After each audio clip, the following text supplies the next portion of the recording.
Some men don't need enemies to destroy them. They do it themselves, one careless sentence at a time, not with fists, but with phrases that sound tough, confident, maybe even wise. But underneath, it's just fear wrapped in laziness. You've heard them before, those lines that signal a man has stopped growing, stopped thinking, and started coasting. The Stoics warned us, speech is the mirror of the mind. And when your words are built on excuses and ego, your life quietly follows. In this video, we're not here to play nice. We're exposing 6 things stupid men say, the kinds of phrases that chip away at your discipline, your dignity, and your respect without you even realizing it. And more importantly, we'll show you what a Stoic man says instead. Because your language isn't just noise, it's a signal. Either it sharpens your soul, or it sells it off piece by piece. If you've ever said something and immediately regretted the weakness behind it, this one's going to sting in the best way. Like the video, subscribe to the channel, and drop a comment. I'd rather be quiet than sound like a fool. Now let's break the silence, before your words do more damage than your enemies ever could. 1. That's just how I am. One of the most quietly dangerous things a man can say is, "That's just who I am." It sounds firm. It sounds definitive, but under the surface, it's pure surrender. Not surrender to truth or to principle, but to stagnation. This phrase is often spoken by men who've confused being unchanging with being strong.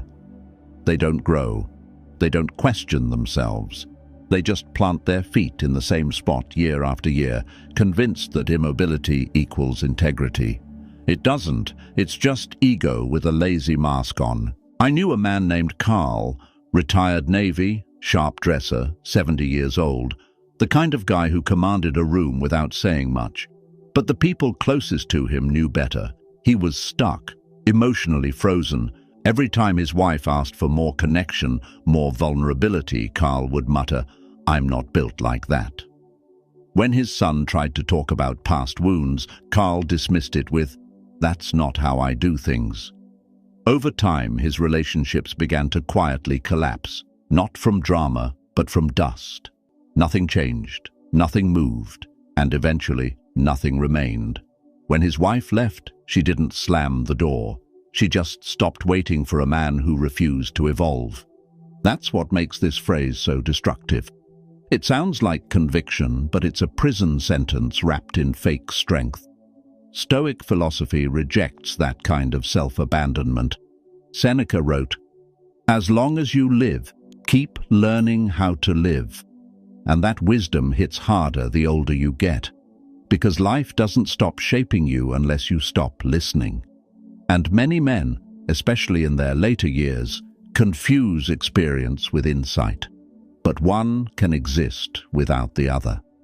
A man who keeps repeating the same excuse becomes nothing more than a statue of himself, solid, unmoving, forgotten. A Stoic man doesn't hide behind identity. He refines it. He listens not because he's weak, but because he's wise enough to know that every day gives him another chance to sharpen what he is. Discipline doesn't mean staying the same. It means choosing progress over pride. The man who says, "That's just how I am," has not just stopped growing, he's started decaying. And once that rot sets in, it seeps into everything. His words get shorter, his mind closes tighter, his life narrows into routine and resistance, until one day all he's left with is a worn-out phrase and a long list of people who gave up waiting for him to change. The Stoic doesn't cling to identity like armor. He uses truth like a whetstone. He adjusts. He evolves, not because the world demands it, but because his own soul does. And if that first phrase didn't sting, the next one will. Let's talk about the man who confuses silence with strength and uses that lie to hide from everything real. 2. Real men don't talk about feelings.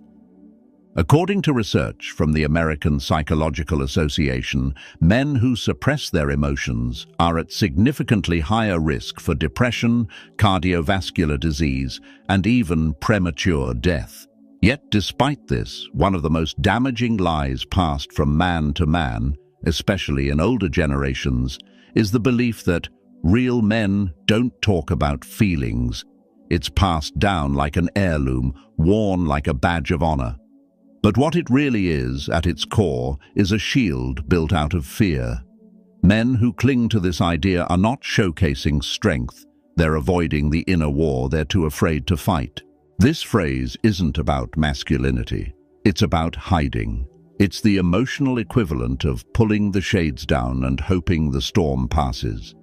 But what it does instead is allow pain, confusion, and resentment to rot silently beneath the surface, until it shows up as anger, addiction, or total disconnection.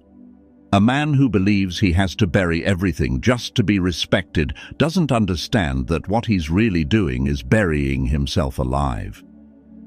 Stoicism is often misinterpreted here. People hear "control your emotions" and assume it means deny them. But that's not Stoicism, that's avoidance. The Stoics never taught emotional suppression. They taught emotional clarity. Marcus Aurelius, one of the most powerful rulers in human history, wrote privately about his deepest fears, his grief, his flaws. He didn't broadcast them. He faced them. He dissected them so they wouldn't rule him in silence. The Stoic man doesn't fear feeling. He fears being owned by feelings he never named. Emotional maturity doesn't mean you break down in public, nor does it mean you numb yourself into Stoic cosplay. It means you observe what's happening inside you, quietly, ruthlessly, honestly, and learn to respond from stillness, not impulse. Men who refuse to talk about what they carry are often the ones carrying the most damage. They think that showing no cracks will protect them, when in reality it's the cracks that let the light of wisdom come through. To speak about what troubles you, not in weakness but in full command of your voice, is a strength very few possess. The truth is, the man who never speaks about his inner life is often the one most controlled by it. And if you can't admit the truth to yourself, someone else will end up living in the shadow of your silence. Stoicism doesn't ask for your silence. It asks for your honesty.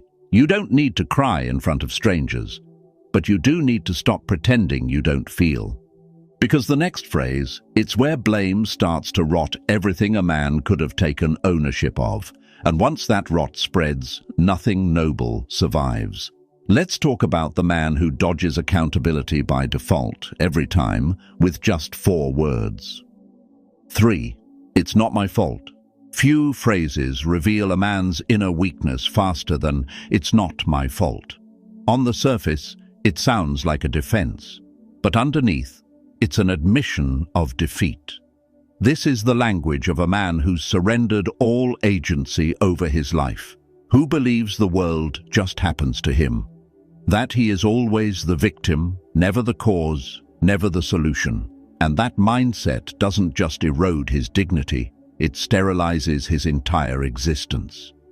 The Stoics saw this kind of thinking as the beginning of moral decay. Epictetus wrote, "It is not events that disturb us, but our opinions about them." What does that mean? That your circumstances are rarely the true enemy. It's your interpretation of them that grants them power. And no interpretation is more destructive than the belief that responsibility always belongs to someone else. The man who constantly blames the economy, his boss, his wife, his childhood, his ex, his enemies, or fate itself is not explaining his pain. He's giving away his power. And worse, he becomes deaf to the one voice that could change everything, his own. Marcus Aurelius warned, "You have power over your mind, not outside events. Realize this, and you will find strength." The man who refuses to accept that is not Stoic. He is shackled by excuses. Blame is easy. It's a reflex for those unwilling to reflect. But responsibility, that requires structure. It demands you stop waiting for apologies, stop hoping the conditions change, and start asking one brutal question: what can I control? And the answer is always the same: your reaction, your direction, your discipline. Older men, especially those who've seen years of hardship, often carry deep scars, financial, emotional, spiritual, and yes, many of those wounds weren't self-inflicted. But carrying that pain into the future like it's a free pass to stagnate is not wisdom. It's cowardice with a long memory. The Stoic doesn't deny injustice, but he refuses to live in reaction to it. Seneca put it simply, "A gem cannot be polished without friction, nor a man perfected without trials. Life will rub you raw, but blaming the friction doesn't make you stronger. Enduring it with grace and adapting does." So the next time something falls apart and that phrase rises in your throat, catch it, hold it, replace it. Don't say, "It's not my fault." Say, "It's now my responsibility." Because that shift, that subtle moment of ownership, is the difference between a man who remains bitter and one who becomes better. And now, we go deeper into that entitlement mindset, into a phrase so common it's practically cultural. It's the voice of mediocrity disguised as confidence. Let's talk about what happens when a man believes he deserves more without earning any of it. 4. I deserve better. Few words reek of quiet arrogance more than "I deserve better." It sounds like self-respect, but in reality it's often a mask for resentment and laziness. Men who say it loudly are rarely the ones doing the quiet, daily work of actually becoming better. They wait, they demand, they expect life, or others, to simply hand over something higher, cleaner, richer. But Stoicism dismantles this mindset from the ground up.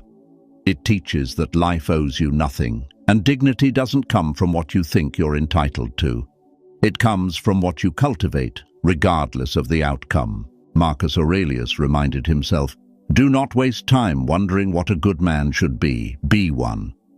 That line cuts straight through entitlement. It doesn't ask what you've been denied. It asks what you're doing right now to align with virtue.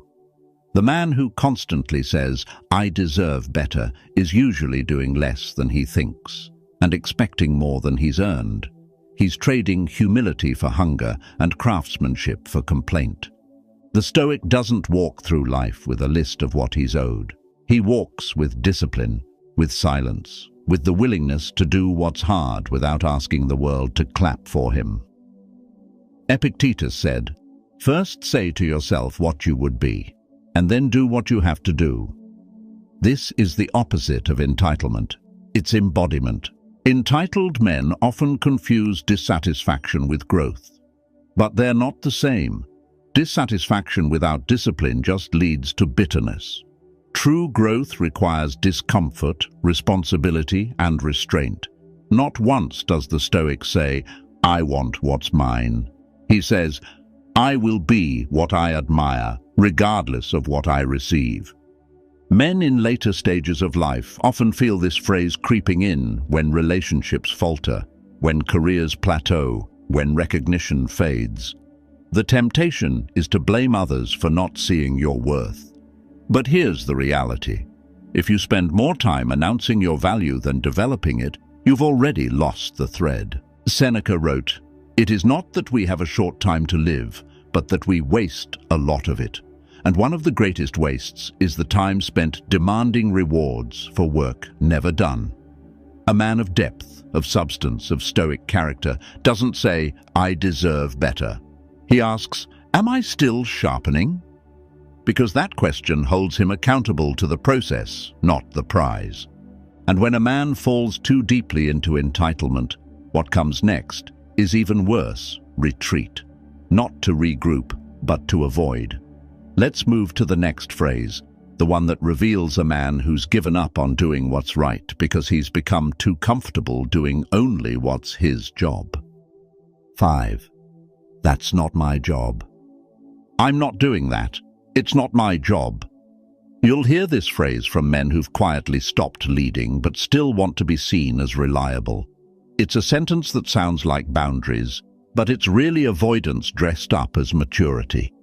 Men who live by this line shrink their presence until all that's left is obligation and routine.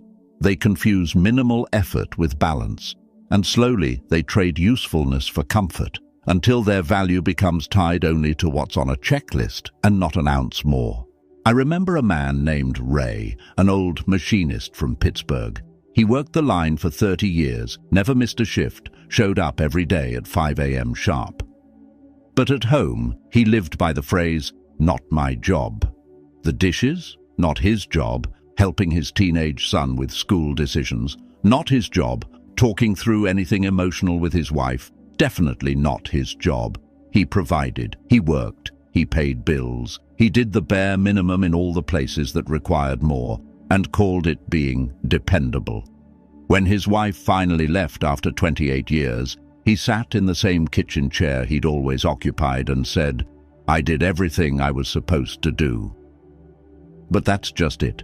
He never asked what needed to be done, only what was assigned to him. And that's not leadership. That's silent retreat. The Stoics never lived by duty alone. They lived by purpose. Marcus Aurelius once wrote, "What is your vocation? To be a good man, not a man who hides behind job descriptions, but one who sees a gap and fills it." Stoic strength means showing up even when it's uncomfortable, even when it's unseen, even when no one's keeping score, because the man who only does what's his job is quietly hoping someone else will carry the weight of what he avoids. When a man repeatedly says, "It's not my job," what he's really saying is, "I don't want to be inconvenienced by responsibility." He's not protecting himself, he's forfeiting his influence. The Stoic man understands that power isn't found in what you avoid. It's found in what you embrace without being asked. And once you start outsourcing your effort, your value follows close behind. You're no longer someone others can lean on, you're someone they learn to work around. Next, we turn to a phrase even more dangerous. Not because it limits your actions, but because it numbs your spirit. It's the phrase that sounds harmless, even Zen-like, but it rots ambition from the inside out. Let's talk about the man who surrenders to apathy with a shrug and 5 deadly words. 6. It is what it is. According to behavioral science research, one of the first signs of learned helplessness in adults is verbal resignation. The moment people stop believing their actions can influence their reality. And no phrase signals that resignation more than the casual shrug of, "It is what it is." At first, it sounds stoic, detached, wise, but beneath the surface, it's anything but. For many men, especially those worn down by years of disappointment, this phrase becomes a quiet death sentence. It's not acceptance, it's emotional surrender. The Stoics did teach us to accept what we cannot control, but they never asked us to forfeit agency over what we can. Marcus Aurelius wrote, "You have power over your mind, not outside events. Realize this, and you will find strength." That's a call to action, not a license to shut down. When a man constantly leans on, "It is what it is," he's no longer practicing stoic endurance. He's practicing emotional numbness. Seneca sharpened the message further. It is not that we are given a short life, but we make it short by wasting it. And the man who uses this phrase repeatedly is wasting more than time. He's wasting conviction. He's numbing his sense of purpose and disguising it as philosophical maturity. The deeper tragedy is that this mindset spreads quietly. It leaks into relationships, into ambition, into health. A man who stops fighting for what matters, who stops choosing his responses, becomes someone who watches his life like a stranger, passive, detached, and increasingly invisible. There's a difference between composure and capitulation. Stoic composure says, "I see this for what it is, and I will act accordingly within my power." Capitulation says, "I see this, and I give up." One sharpens you, the other sedates you. A Stoic doesn't mutter, "It is what it is," when life gets hard. He examines, he accepts, and then he responds, not with whining or rage, but with precision. Life will hurt. People will fail you. The world will not bend to your desires. But that's not permission to rot in passivity. So the next time this phrase rises in your chest, pause. Ask, Is this real Stoic acceptance, or am I just too tired to care? Because every time you choose passivity, you become easier to ignore. And one day you wake up not respected, not feared, not loved, but simply unnoticed. And that's the cruelest fate for any man who was once capable of more. Now let's close with clarity, because once you know these 6 phrases are eating away at your power, the only question left is, what will you say instead? Every man leaves a trail, sometimes in footsteps, sometimes in phrases. The truth is, most people won't judge you by your plans or even your past. They'll judge you by what slips out when you're not performing. And these 6 phrases, they don't just sound weak. They are weakness, distilled into words. Repeated long enough, they become your identity. But here's the twist. That identity isn't final, not if you have the guts to face it. Because weakness isn't the enemy, denial is. Marcus Aurelius said, "The soul becomes dyed with the color of its thoughts." So if you speak like a victim, expect to suffer like one. But if you begin to speak with clarity, even in private, even when no one's listening, you start to rebuild something far stronger than reputation: character. A Stoic man doesn't talk to impress. He speaks with precision, with restraint, with awareness. And when he's quiet, that silence carries weight. If this video hit a nerve, let it. That's where the growth starts. Like this video, subscribe to the channel and drop a comment.